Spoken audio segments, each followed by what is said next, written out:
Like just to name a few, I have mentioned here uterine inversion, breech in labor, shoulder dystocia, but there can be 101 emergencies. Okay, you will get some of patients who will have these problems right from the start, right? And some of them they will develop the factors during labor, and some of them they will develop some problems in the postpartum period. Okay, so you should be very clear about it. That is one thing. So basically, why they are introducing these emergencies? Because they want to see that are you competent enough to handle these problems? Because some of them, most of the the obstetric problems, they are acute. They are acute and they are life threatening. Okay. And generally, when you are dealing with the obstetric population, you should know that these women are younger. Why? Because they are in the reproductive age group, and generally most of them, majority of them are healthy and their babies are also doing well, but then suddenly something somewhere goes wrong or they develop something. So one way to prepare yourself to deal with the emergency situations is that you should follow departmental skill drills or emergency drills. These are very important. Okay, so every hospital has its own protocols, and some of the emergencies they are practiced every 6 months, and some of them they are done on yearly basis. Like you should know how to deal with maternal collapse, shoulder dystocia, how to deliver this breech, how to deal with PPH. PPH is very important. And then the task, how you should approach these stations. Okay, so when you are standing outside your OSCE station, just read the scenario carefully before starting the answer. So they won't have underlined the high risk points, but how you're going to identify on the basis of your skill. Like most of you are practicing doctors, but even if somebody has been away from it, still you should remember that you will read the scenario very carefully. You will see what exactly has happened, and the time frame is very important. So the most important thing here will be environment of the patient.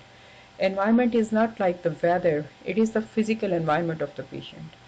What is location of patient, what exactly has happened, and who are around this patient who could help her. So all of these things, okay, what has happened, what has been done so far, these things they will become a bit secondary. Mostly in the obstetric emergencies, your scenarios will be that patient is fainting or has fainted, and usually she will have bleeding. So pay attention to circulation, airway, breathing. Okay, so call for help. First action is that you should start supplementing oxygen at 8 liters per minute ventilation, like give them oxygen by facial mask. Why it is so? Because the blood is important because it carries oxygen and nutrients to the full body, right? Nutrients and blood to the each body cell to give oxygen, right? And so if the blood is not circulating well, then we need to give them oxygen ventilation, okay, at least 8 liters per minute. That is your first action. Second action is call for help. Then you have to maintain the circulation, so you will say that I will advise to insert two large caliber IV cannulae or the lines, like you can give at least gauge 14, but better if you can give gauge 16 and upwards. 16 and upwards means that it will be like bigger and bigger like that. Okay, so then the blood should be taken for basic investigations. What are those investigations? Full blood counts, coagulation screen, serum urea and electrolytes, and cross match or group and save, at least depending upon the type of emergency and the amount of blood loss. If it is a minor hemorrhage, then you are just going to group and save, and if it is a major hemorrhage, then you are going to cross match. Cross match means that somebody has donated blood for your patient, like that. Okay, so if there is like maternal collapse and you have not found the cause, so still you will start with the circulation. And remember, there are three important causes of sudden maternal collapse: metabolic, infectious, or trauma, or tumor. Some of these things are there. So first of all, we need to exclude metabolic causes. So we need to test the finger stick glucose, urates, then urinalysis, LFTs. So these things, if your patient is pregnant, then you already know her. If non-pregnant patient is collapsing, then of course you have to do the pregnancy test also. Then we need to replace the circulating volume rapidly if there is blood loss, and we should give, the shock, and can also be precipitated by hypothermia. So we need to give warm IV crystalloids. You can give 2 liters followed by colloids, which are 1.5 liters. And you should remember that this is just a temporary arrangement. Once the blood is available, then you need to give blood transfusion to this patient. So then after that, we should depending upon the condition of the patient, maybe you will have to give her full blood, maybe you will have to transfuse only the RBCs or cryoprecipitate, factor 7X, or the fresh frozen plasma, depending upon her condition. So then we need to start monitoring. So how you are going to do cardio pulse oximetry, 12 lead EKG, and then we have, if we are unable, and then to find any traces on ECG, or you are thinking that the pulse or the BP, they are not recorded properly, you have no idea about the fluid status of the patient, then we need to call anesthetist to start a central venous pressure line, CVP. Okay, we need to do that. These are the arterial or the venous lines. Then we need to stop the bleeding like that. Okay, so we will go to these stations and then we'll talk about it. So then after doing the initial resuscitation, like CAB of resuscitation, you are going to ask the attending staff that this patient had any medical problems. So what happened, what was done so far, at what stage of the labor she is, or when did she deliver.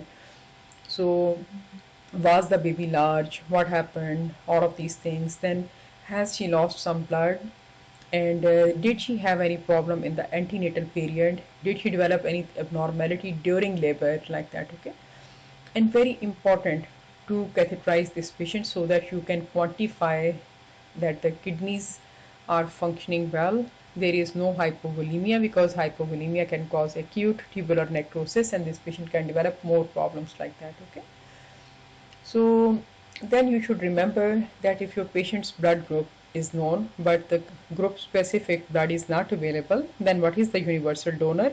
O negative. Okay, universal donor, that is O positive, but for the emergency situations when you don't have the cross match blood, you are going to give O negative. And at any site where you anticipate to meet the emergencies, it is essential for on-site blood bank to keep 5 units of O negative blood available at all the times, but it should be like CMB negative, like that. Okay, that is one thing.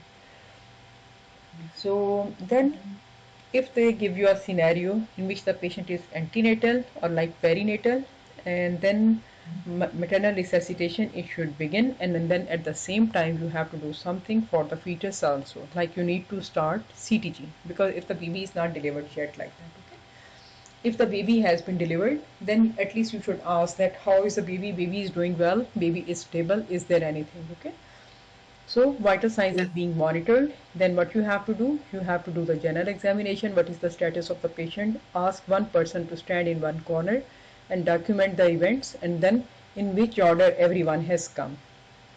So then you will quickly review the medical history of the patient, perform abdominal examination if she has delivered, then just do the abdominal examination. If she has not delivered, then you need to see that what is the lie of the baby and is the head palpable abdominally or not. Then in good light, in the presence of chaperone, we need to do the pelvic examination. In the pelvic examination, what are we going to see? That the baby is delivered. If the baby has been delivered, then look for any remnants inside the uterine cavity, look for any lacerations, any third or fourth degree perineal tear. And on the abdominal examination, look for tone of the muscle. If the baby has not been delivered, then you need to see that what is the lie of the baby, what is the force, contraction, and the duration, frequency of the uterine contractions, and what is the presenting part, and what is the station, and what is the cervix, and for how long she has been in labor. Because you need to make an overall plan. What are you going to do to save life of this patient now? That is one thing. Sometimes, there can be after the examination and after taking the vitals and everything, you can reach some conclusion. Like maybe your patient is having eclampsia, she had preeclamptic toxemia of pregnancy, Maybe she has developed like maybe she has this antepartum hemorrhage, like placental abruption is there. Maybe this is a case of ruptured uterus. Maybe this is a case of breech presentation, because sometimes they will tell you that patient is unbooked, she has come in labor, in active labor, so how you will manage her. Then maybe the baby is cephalic and this is shoulder dystocia.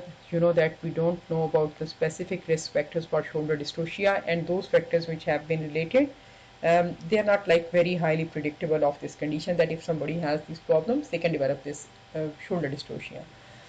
Then you need to see if she has delivered and the uterus is lax, then you need to manage that accordingly.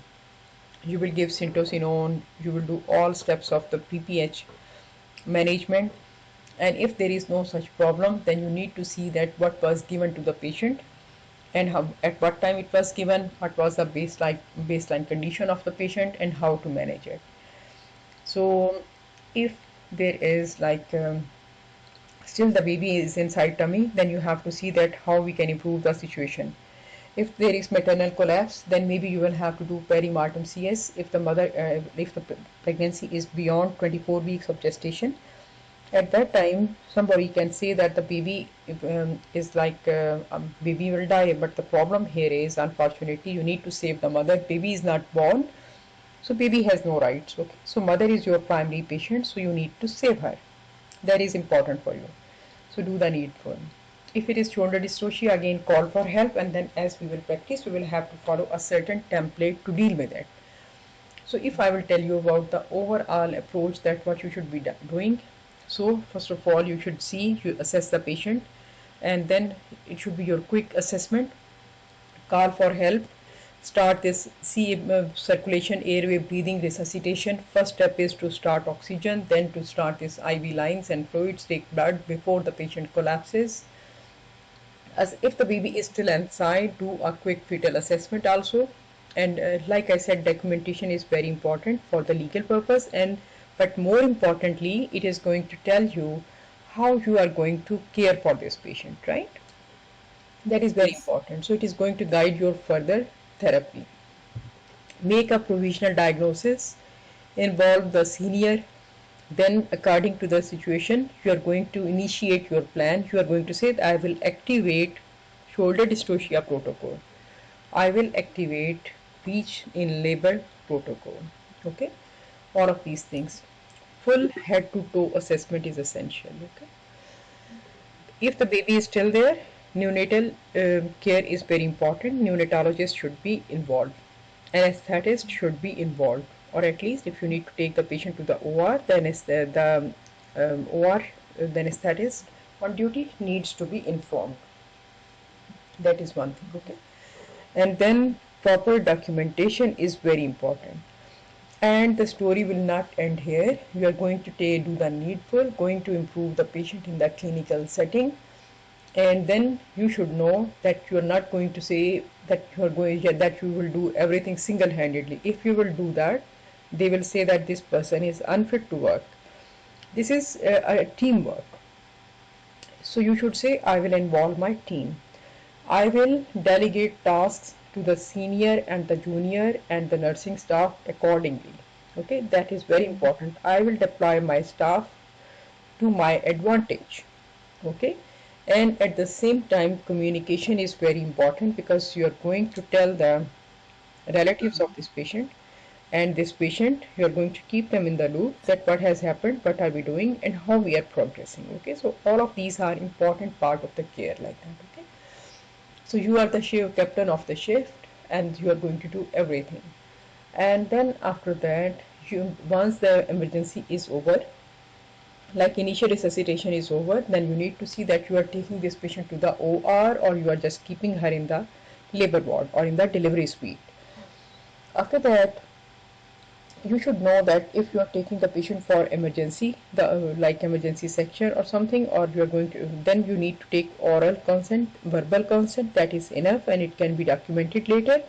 But then you will have to write in a way that I started this surgery at this time. Before that, I was called by the juniors at this time, or I saw this patient at this time when she started to have this bleed, or she suddenly collapsed. Then I called my senior, then I did this. In a chronological order, you are going to be very honest, document everything accurately and with black ballpoint, and it should be in a chronological order, neatly written, what you did, how you managed, how you dealt with this emergency, and then your plan, it should also be there. Then you should say that next day on the round this patient will be debriefed. Okay, then you will pay attention to the clinical governance, what exactly happened. Debriefing of the patient is very important so that the patient should not develop post-traumatic stress disorder. That is very important part of management, because you are dealing with the patients all the time, so you are in a habit of seeing the blood and everything, but this is not the case for the person who has come to you for the care.